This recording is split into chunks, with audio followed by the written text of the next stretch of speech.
So philosophy కూడా బాగా మాట్లాడతారనమాట నవదీప్ గారు. జీవితంలో దెబ్బలు ఎక్కువ తగిలితే ఫిలాసఫీ వస్తుంది. బట్ యు నో వాట్, చాలా మందికి దెబ్బలు తగులుతాయి, వాటిని ఇలా దులిపేసుకొని మళ్ళీ సక్సెస్ వైపు పరిగెత్తే యాటిట్యూడ్ చాలా కొద్ది మందికి ఉంటుంది. And one of them is you. So love Mouli Navdeep 2.0 అసలు చాలా బస్ క్రియేట్ చేశారు కదా. సో ఏంటి ఇది లవ్ మౌలి? ఎక్కువ అడగద్దు అని ముందే చెప్పేశారు. బట్ చూస్తుంటే ఎలా ఉందంటే ఇప్పుడు అందరూ వాళ్ళ కెరీర్స్లో ఇరిటేట్ అయిపోయి పాండమిక్లో ప్రతి ఒక్కరికి జ్ఞానోదయం అయినట్టుంది. అందరూ ట్రావెలింగ్ అని, ఫ్యామిలీ అని, ఇంకేదైనా కొత్తగా మనల్ని మనం గుర్తించాలి, హూ యామ్ ఐ అనే క్వశ్చన్తో అందరూ ఒక ట్విస్ట్ లాగా వచ్చేసింది అనమాట ప్రతి ఒక్కరి లైఫ్లో. లవ్ మౌలి వాళ్ళందరికీ కనెక్ట్ అవుతుంది అని ఎందుకో ఫస్ట్ లుక్లోనే అర్థమైంది. నిజమేనంటారా? పార్షల్లీ ట్రూ అండి. అంటే చాలా టాపిక్స్ మీరు దాంట్లో మిక్స్ చేశారు. ఒకటేంటంటే పాండమిక్ వల్ల హోల్ హ్యూమానిటీ కలెక్టివ్ కాన్షియస్నెస్ అనేది కొంచెం మారిందని నా ఫీలింగ్ అండి. అంటే ఇప్పుడు దాకా మనం అంటే నాట్ జస్ట్ యాక్టర్స్ మామూలుగా ఇప్పుడు ఫర్ ఎగ్జాంపుల్ అంటే మరీ వైడ్ సబ్జెక్ట్ కాబట్టి మన జనరేషన్ మనుషుల గురించి మాట్లాడుకుందాం. అంటే మనం కలిసి అంటే వాటెవర్ మన ఏజ్ జనరేషన్ గురించి మాట్లాడుకుంటే జనరిక్గా మనం ఒక పరుగు అనేది అందరికీ అలవాటైంది.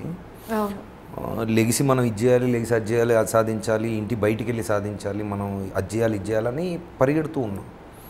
That was what we were taught, that was how we saw life. అంటే లెగిసామా ఈరోజు మనం ఇది చెయ్యాలి, లేదా నాకు ఈ గోల్ ఇది, నా ఏమిది, నేను 30 ఏళ్ళ కల్లా ఇది చెయ్యాలి అనేది మంచిదే, తప్పేం లేదు. గోల్ ఉండాలి లైఫ్లో, పరిగెత్తాలి దానికి. కాకపోతే ఆ పరుగు ఎక్కడి వరకు వచ్చిందంటే ఇంకా అంటే అరే నువ్వేంటి అసలు, నువ్వెలా, నీకెలా ఉంది ఫస్ట్ ఆఫ్ ఆల్, అసలు how are you feeling, how do you feel every day అనే క్వశ్చన్ మనం వేసుకోలేదు, అట్లీస్ట్ నేను అనేది పాండమిక్ వల్ల అర్థమైందని చెప్పచ్చు. చాలామంది అంటే బయటికి వెళ్ళి సాధించాలి, బయట ఉండాలి, ఇల్లు అనేది జస్ట్ అంటే మన బాడీ పార్క్ చేసుకునే ప్లేసు, అసలు బయట ఉంది మనంతా, బయట బయట బయట అని we are all going out are looking outwards. But most of them are మీ అట్లీస్ట్ కూర్చొని ఒక నిమిషం ఆగి ఇన్వర్డ్ చూసుకొని అరే నువ్వెలా ఉన్నావు ఫస్ట్, అసలు నీ పరిస్థితి ఏంటి, నీ మనసు ఏంటి, అంటే నిన్ను నువ్వు అడిగావా హౌ ఆర్ యూ అనే క్వశ్చన్ మనం వేసుకోలేదు ఇప్పుడు, నేను వేసుకోలేదు అట్లీస్ట్. సో అది జరిగింది పాండమిక్లో. సో మీరు అన్నట్టుగా చాలామందికి ఏదో ట్విస్ట్ అయింది, ఏదో జర్నీ చేయాలి, లేదా ఇది కాదు ఇంకోటి ఏదో చేయాలనేది. ఇంట్లో ఉండే 6 నెలలు అరే బయట సరే బయట సాధిద్దు పర్లేదు కానీ ఫస్ట్ నువ్వు ఇంట్లో కూర్చో ఒక 6 నెలలు అన్నాక ఓహో ఇప్పుడు ఏంటైతే, because suddenly now we don't have anything to think about. Work from home అవన్నీ తర్వాత వచ్చినాయి కానీ ఫస్ట్ లాక్డౌన్లో ఏమీ లేదు, మీరు ఇంట్లో ఉండండి ఫస్ట్ అంటే ఓహో ఇల్లు అంటే ఏంటి, మనం పొద్దున్న లేసి ఈరోజు ఏమీ లేదు చేయడానికి అంటే ఏం ఆలోచిస్తాం, మనకి ఎలా ఉంది అసలు, మన ఫ్యామిలీ ఏంటి, మన రిలేషన్స్ ఏంటి, మన మెంటల్ స్టేట్ ఏంటి కరెక్ట్ అనే క్వశ్చన్స్ వేసుకొని చాలామందికి చాలా అర్థమైంది. అలాగే నాకు కూడా కొన్ని అర్థమైంది, కొన్ని తెలిసి వచ్చినాయి అని చెప్పచ్చు. ఏం తెలిసి వచ్చాయి? అది చాలా చాలా చాలా తెలిసి వచ్చాయి.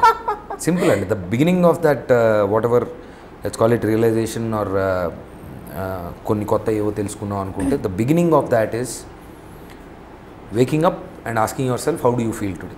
It's as simple as that, as simple as that. అది ఇండివిజువల్గా చాలా డెప్త్ ఉంటుంది, చాలా మన అందరికీ అంటే డిఫరెంట్ ఇష్యూస్ ఉంటాయి, మన మెంటల్ స్టేటస్ వేరేగా ఉంటాయి, మన రిలేషన్స్ వేరే ఉంటాయి. ఇవన్నిటినీ అసలు బేసికల్గా నీ మెంటల్ వెల్బీయింగ్ అరే నువ్వు ఎలా ఉన్నారా అని మనం అడగడం అనేది జరిగింది, నాకు అదే జరిగింది. So that is what I would generally say 2.0 అంటే ఏంటంటే ఇది నా ఆన్సర్. ఓకే, సో ఇందులోనే లవ్ మౌలి గురించి కూడా వచ్చేసింది. అదే ఈ పర్టికులర్ ఆస్పెక్ట్స్లో యూత్కి ఇప్పుడున్న జనరేషన్కి కనెక్ట్ అయ్యే కాన్సెప్టా అని? ఎందుకంటే ఒక విధంగా అవునండి, డెఫినెట్గా. అంటే basically love Mouli is a fantasy love story. It's a fantasy love story. So ఇప్పుడు ఫర్ ఎగ్జాంపుల్ మన పాండమిక్ గురించి ఇప్పుడు దాకా మాట్లాడుకుంది నీకు ఎలా ఉందిరా, హౌ ఆర్ యూ ఫీలింగ్ అని మనం అడిగే క్వశ్చన్ అయితే, లవ్ మౌలి ప్రేమ అంటే ఏంటి, అసలు ప్రేమ అంటే ఏంటి అని అడిగే క్వశ్చన్ అన్నంతవరకు చెప్పచ్చు. సెల్ఫ్ లవ్ కూడా అది ఇంకా ఏదైనా కానీ అంటే ఇప్పుడు చాలామంది ఇప్పుడు మీరున్నారు, నేనున్నాను, మన లైఫ్లో మనకి రిలేషన్స్ ఉన్నాయి అంటే ఓన్లీ లవ్ అనే యాంగిల్. సో 16 ఏళ్ళకి ఒకటి అనుకున్నాం, 20 ఏళ్ళకి ఒకటి అనుకున్నాం, 25 ఏళ్ళకి ఒకటి అనుకున్నాం, 30 ఒకటి అనుకున్నాం, 35 ఒకటి అనుకున్నాం. ఎప్పటికప్పుడు ఎవరి లైఫ్లో వాళ్ళకే ప్రేమ అంటే ఇది కాదు ఇది అని తెలుసుకున్నారు. అది సినిమా చూడాల్సిన అవసరం లేదు, ప్రతి మనిషి ప్రేమ. ఇప్పుడు 55 ఏళ్ళకి ఒక పెద్ద ఆయన, లేదా 70 ఏళ్ళకి ఒక పెద్ద ఆయన, ఓ పెద్ద ఆవిడ ఎవరో వాళ్ళ పార్ట్నర్ గురించో, లేదంటే వాళ్ళ పార్ట్నర్ లేనప్పుడు ఉన్నప్పుడు ఎప్పటికప్పుడు ఓహో ప్రేమ అంటే ఇది అని అనుకుంటూ ఉంటాం. సో పాండమిక్ అనేది నువ్వు ఎలా ఉన్నావురా అని క్వశ్చన్ నీకైతే, లవ్ మోలీ అనేది ప్రేమ అంటే ఏంటనే క్వశ్చన్. సో అంతవరకు చెప్పగలుగుతాను నేను. నవదీప్ గారికి ప్రేమ అంటే ఏంటి? దానికి ఇప్పుడు ఈ ఇంటర్వ్యూ కానీ దీంట్లో టైం కానీ సరిపోదు. అబ్బో చాలా పెద్ద ఒక్క మాటలు అంటే ఇప్పుడున్న దానికి చెప్పాలంటే అంటే మేబీ లవ్ మౌలీ చూసిన తర్వాత ఓహో ప్రేమ అంటే ఇదా అని అర్థం చేసుకొని వాట్ ఎవర్ అంటే డైరెక్టర్ పాయింట్ ఆఫ్ వ్యూలో కానీ సినిమా పాయింట్ ఆఫ్ వ్యూలో ఆ కథ క్యారెక్టర్ పాయింట్ ఆఫ్ వ్యూలో చెప్పినప్పుడు ఒకటి అర్థం అవుద్దండి. నా లైఫ్లో అదేనండి same. Okay same that will be the answer. Oh